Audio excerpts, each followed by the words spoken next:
So we eat our salad first. I know. Lettuce slows down the digestive tract.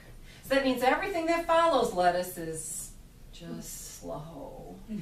Just hanging around.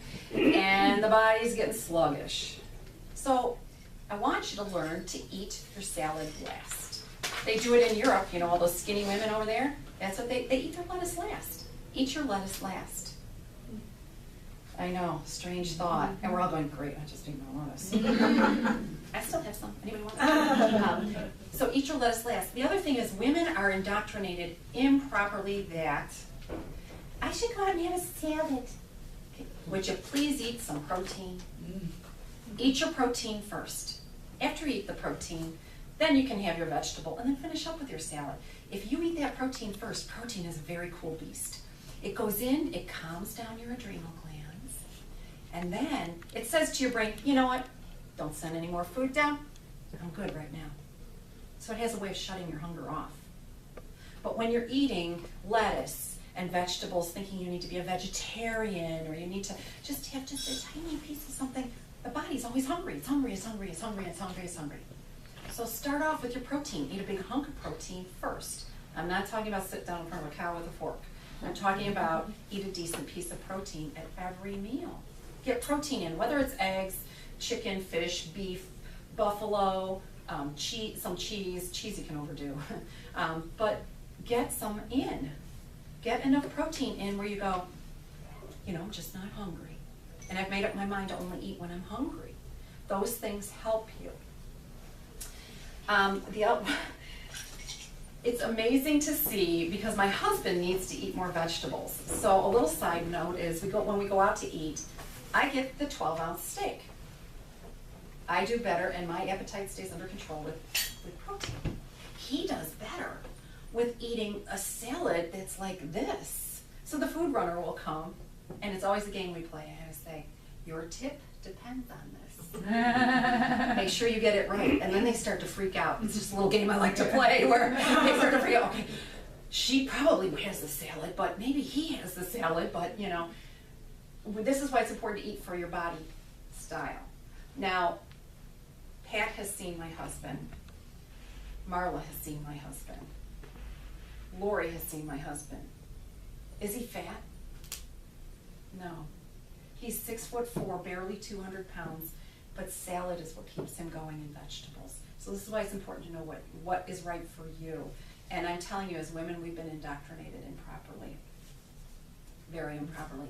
One of the next things I want to talk about is vitamin deficiencies. Now, vitamins are different than minerals, okay? So I gave everybody a little vitamin D today, obviously, for the sunshine, but decreased vitamin D levels have been shown to help your body hang on to fat.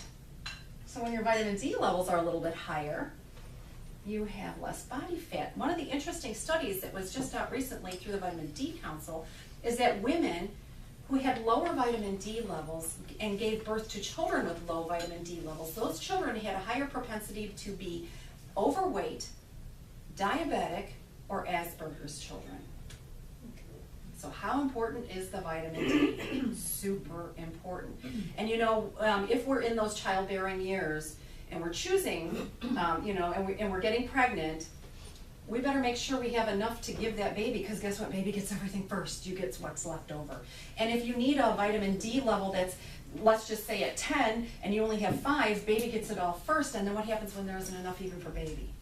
Vitamin D is super important. It boosts your immune system so you don't get sick, and so you don't lay there and go, I'm sick, I need chocolate, okay? So it helps boost your immune system. It's great for your heart health too. So what I want you to understand is vitamin D regulated through the skin, through the fat pad, the cholesterol. So we shouldn't be dragging our cholesterol down too low. This is not a case of lower cholesterol is better. You know, how low can you go? Not healthy. Not healthy. We need that fat pad because that activates that vitamin D once the skin, the sunlight hits the skin. Lori. What's a good combination of the HDL to the LDL? So you look at total cholesterol, I think they say 220 is borderline, but I've got a really high level of the good cholesterol. Right. But overall, you know, my number is a little high, but the good cholesterol is like 3 to 1. Well, you know what, here's where we need to take into consideration every person as an individual. In case you guys don't know it, Lori is like major biker, major runner, she's always on the go, she's always doing things. So of course, her cholesterol is gonna be fabulous. So I don't worry about things like that. Sometimes on the natural side, we look at cholesterol and we say, if the ratios are good, leave it alone. You know, we still want to worry about triglycerides getting too high, but if the ratios are good, leave it alone.